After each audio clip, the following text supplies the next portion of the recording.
popping up, that it's a weird sort of economy. So I'm ultra pumped around sort of all of us in this space being able to make massive strides quickly. And also we need to make massive strides quickly because it's just one of those years out of the box. So I'll get into that when we switch off the live stream in half an hour. But to sort of mix up the format for the first half hour, I asked Nigel to reach out and speak to a few people about things that are troubling them at the moment, or questions they have around their business, because I'd like to have a lot of these conversations a little bit more open so we can talk through some real challenges, but also get to the psychology of breaking down a few common business problems. Because I think once we get to the psychology of it, at the end of the game, at the end of the day, we're trying to make what we speak about is how do you become a different type of performer in your business, not because you do anything well or badly, just because a lot of us want to challenge how good we can be in an area or an endeavor.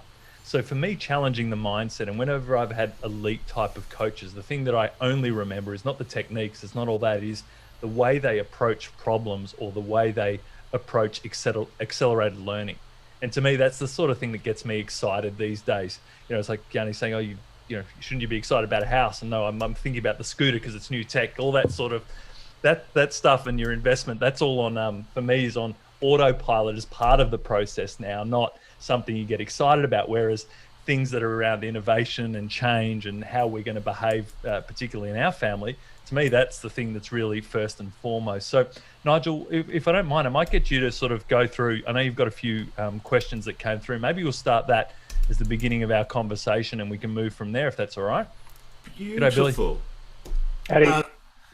So this question, all these questions are based around that post I put up about saying yes and no, or the power of no. So the first question which has come through is, I'll read it verbatim, so that way you can answer it verbatim. My business is only new, just under 2 years, and have been doing a lot... Oh, sorry, no, that's the wrong one. That one will do. So my business is new, it's just under 2 years. I've been doing a lot of networking, and from that keep getting invited to more and more networking, which I don't have time for. But I'm not sure if I should keep pushing through just to win more work. Awesome. Great question. And let me try and bring it up a level, and then we'll bring it back down to understand it. What we're talking about here is business development in some shape or form. Okay.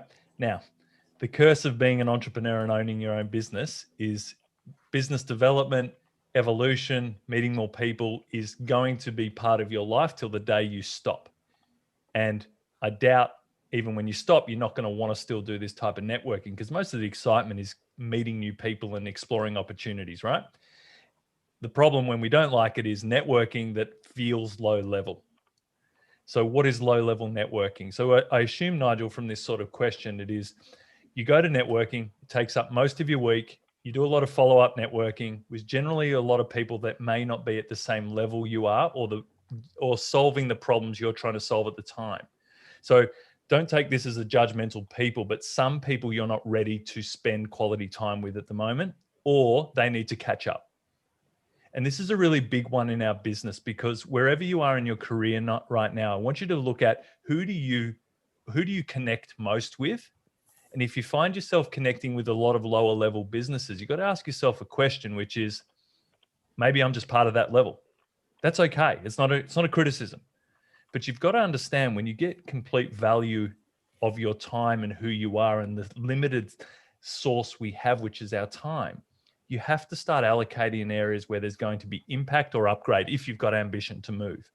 So for me, I love networking groups and organized networking groups, everything from the famous networking groups, which have a bad rap sometimes, to high level networking that's done based around activities, getting to know new people. What you have to work out is, what problem are you trying to solve in your business right now? And why do I think I can solve it here? And this is about valuing time. You have to look at what is your time worth as a business owner.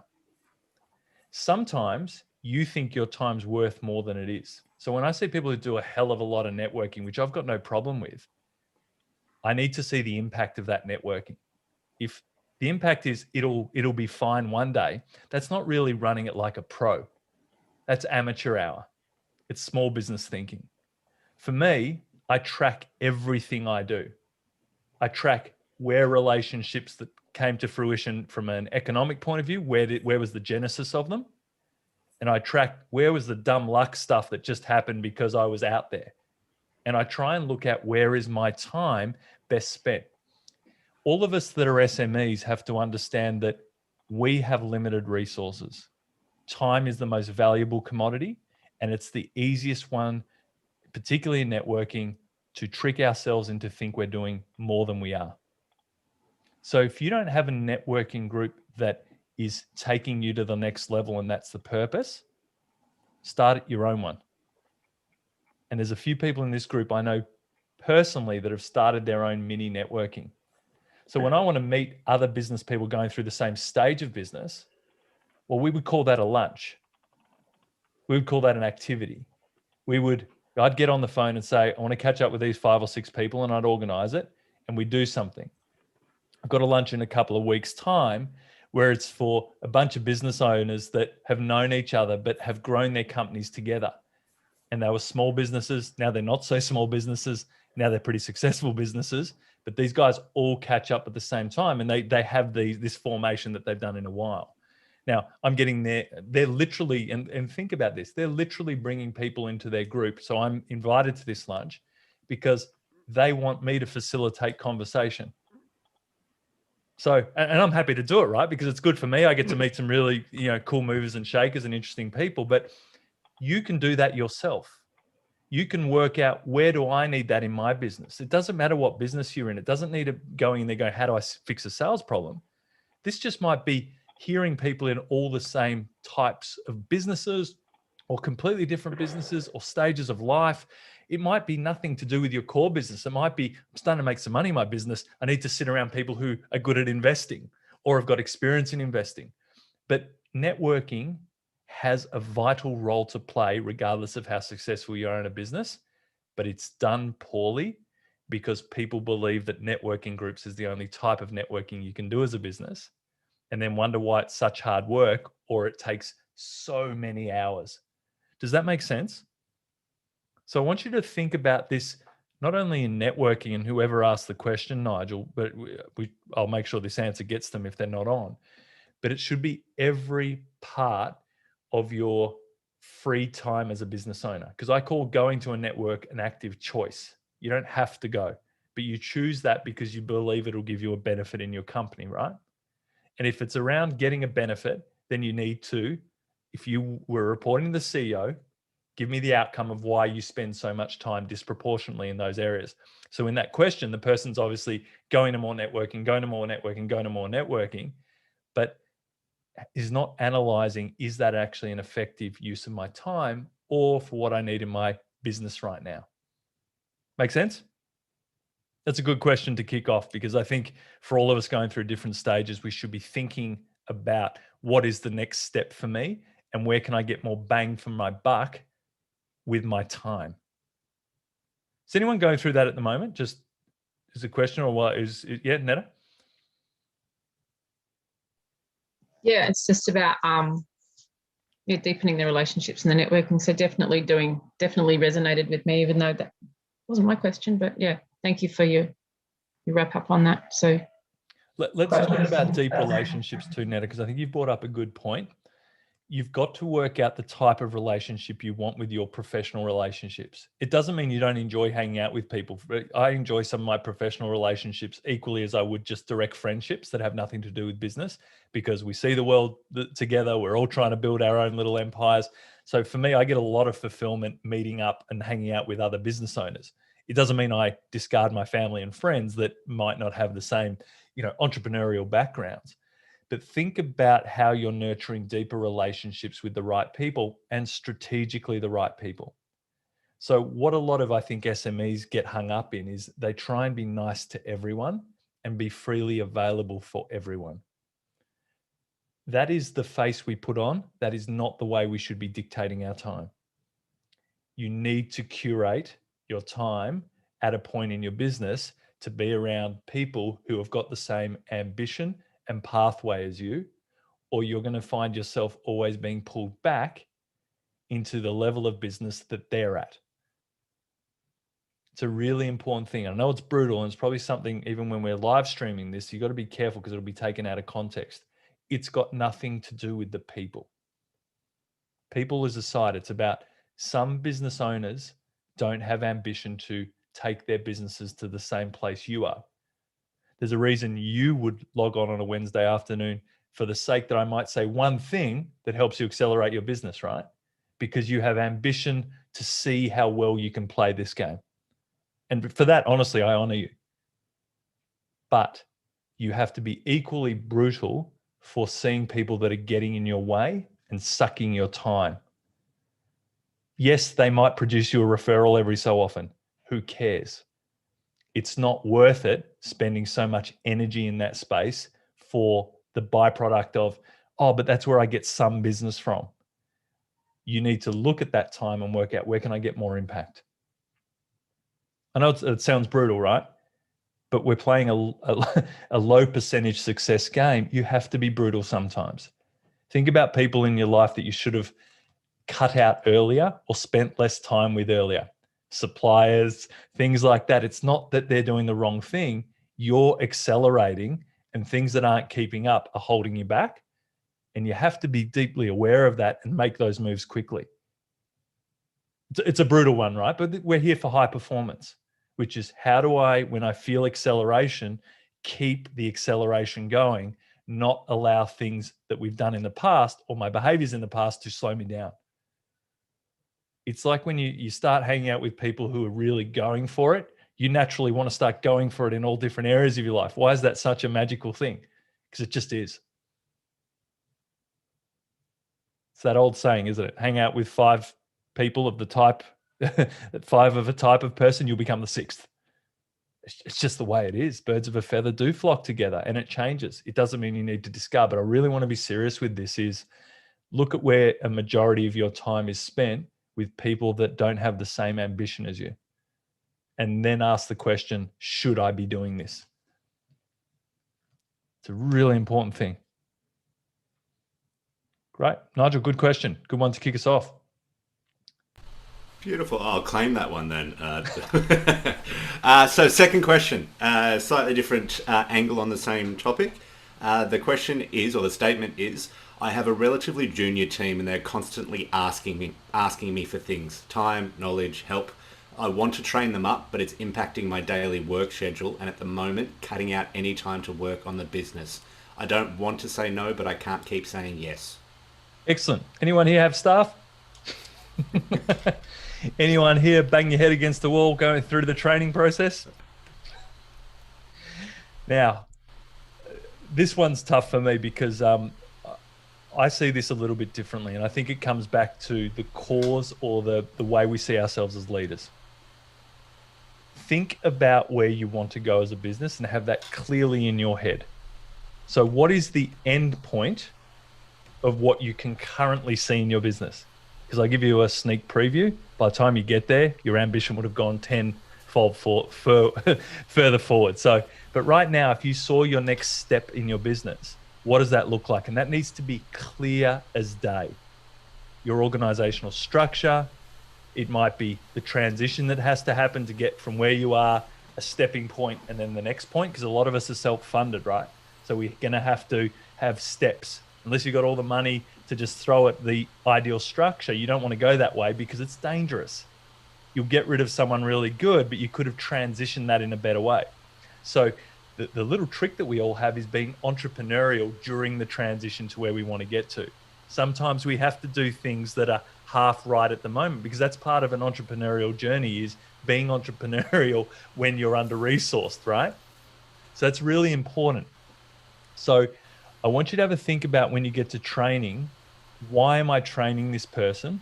My expectations of training, and then how do I know that I'm training well? Because training, when you've got 1,000 things to do, can feel like a pain in the neck. Feels like I don't have time for this. But then you've got to pull yourself up. And this is the hard bit, is why don't I have time to train someone properly, to give them the skills that are going to release my time? It's silly when you think about it, because if you have the right person doing the right thing that can run their part or department or their part of the business by themselves, with support, obviously, why wouldn't that be the best investment you've got of your time right now? Even though it can be frustrating, right? But you need to think about training around, I'm putting in a building block to forever change the way I get to operate within my business. So for me, the transition that's difficult, say in your first million of turnover, is there's probably a lot of hybrids in your business. A lot of people that do a little bit of this, you've got time for this, and you've got to unpick it when you sort of get to that 500 to a million. There's people that you need to, I'll take that back off you. We'll bring in a specialist there. We'll bring in a specialist here. It might be a little specialist, like a bookkeeper instead of you as the owner doing the books. It might be someone who's just on customer service. It might be, there's a whole lot of things that happen in a small business. Then you get to the second mil in turnover, and you've got people doing specific jobs. You might have a business development person. You might have an operations manager. You might have an online, specialist that is doing that, whatever it is. But you've got to understand that there's a transition. And if you're not clear on what you're trying to build, that transition becomes difficult, because what you'll naturally default to is people still being hybrids, and you don't have a clear vision of which hybrids at the moment you'll accept and which ones you have to get out of your business quickly. And here's the big payoff. Here's the lottery ticket. Once you start having specialists in your business, the risk of losing someone that fills 5 or 6 different roles goes. And that's the beauty of it. I can hire someone for that role because it's an actual role. You actually can put a job ad out that says, I need this. When you've got hybrids in there and someone leaves, you've got to fill 5 jobs, and it feels like you're finding unicorns, and you are. And so that's the importance of getting to that critical mass where I've got people doing jobs. I know that sounds ridiculous, but I'm sure a lot of you are playing roles where people are crossing over. I could just get old Bob to do an extra day, and Bob can do that, or Jenny can do an extra this, or, whatever it is. That's why we have to get great at training people into roles that cover 90% of what you want them to do in the business. It is vital that we not only train people properly, but we systemize the training in that role when we know it's a role in the business. Because you don't want to keep doing it. You want eventually someone to train someone in that role. That might be your GM, your operations manager, depending on the size of your business. But think about this. The worst businesses in the world train caveman style. You watch UGG make fire, you make fire like UGG. And they wonder why things screw up, right? It's just sit next to Bob. Bob will show you how to email. Then next week you do email.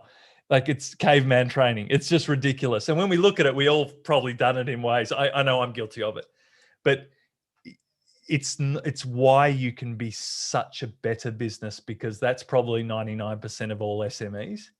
When you put that effort into what would be a good training system, even a month onboarding, is a new thing you will change the way you can run it. And when you've got that level of organization in your business, you become very, very strong. And it might not be training for a role. It might be training in communication. It might be training in the way you email. It might be training on the way that you communicate on brand. It's very interesting that all these things do matter depending on the type of company you are. I know people who train on their greetings in their retail store. Train the same greeting to see if there's an uplift in sales. Psycho, right? but the reason they're psycho is because they did it once and they found there was a 25% increase in sales when they changed the damn greeting. So now it's become, that might be important. So I want you to think about where you're doing caveman training and ask yourself, is it important right now? And pull it out. Because if you get your training right, people will relieve your time. High investment early, and then nirvana afterwards when they're great, they're doing their job. Now, the last part of it, micromanagement.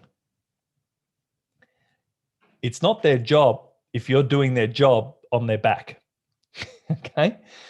Most of us train someone just enough for us to know what they're doing so we can still do the job for them. What's their job?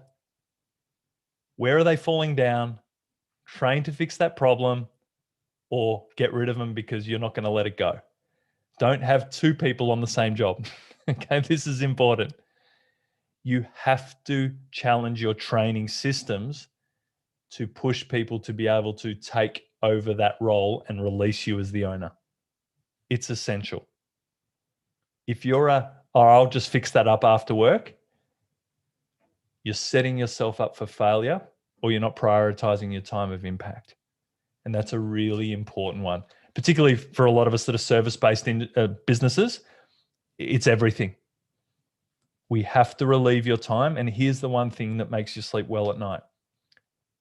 You have to expect that something's going to screw up.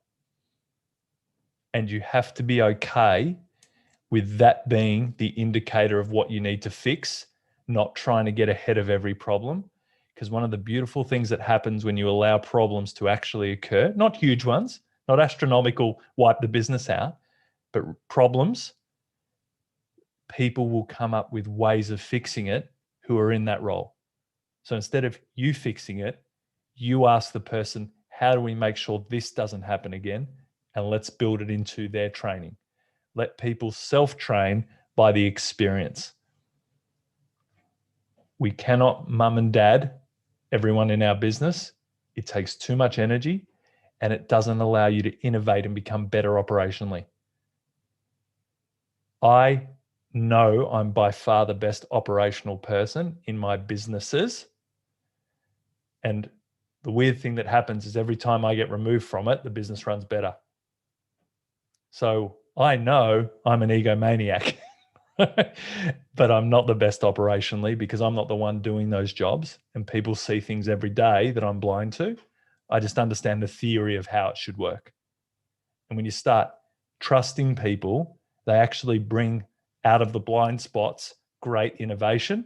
But for many years, I used to cripple people from being able to even contribute in that way. And they wanted to. They wanted to make me happy, so they do what I say, as opposed to empowering them to run it better. So think about that in your own business. Even some of your suppliers, same thing. Because some of you will have part-timers, same thing. Good one, Nige. That one's that tickled a nerve with me. Has anyone else had an experience around that I'd like to share? So please jump in. I'm really interested to hear some of your own experiences. Doesn't need to be me rabbiting on. Who trains really well in their business? Yeah. It's like that, isn't it? We all feel like that. Here's the second question. How do you know? This is a really good one because most of us don't even have a measure of what well-trained is. It's, well, we're not bankrupt tomorrow, so that's good. Everything's going well. It's not actually in the position of what is that position. How many people run reviews in their business systematically? Yeah, I know a couple of you do it really well. But think about this is, what's a review? One of my really close mentors is a full-on guy. He doesn't do reviews. He makes them review themselves every quarter, and he says, agree or not. That's their review. Okay. Now, you do it whichever way you want. I'm not pushing away, but I'm saying people in different businesses need to have different forms of review and need to be open to what you think they should be doing, also what they think they should be doing, because sometimes it's just communication. Awesome. Nigel, any others that have come through? We do have a couple more questions, but we are running to right on time for our public live stream to end. Well, that's a perfect time to shut it off. Beautiful. Well, I'll say goodbye to everyone on Facebook and YouTube and wherever you're watching from. If you want to join the conversation, click the link below and join us in the room. See ya.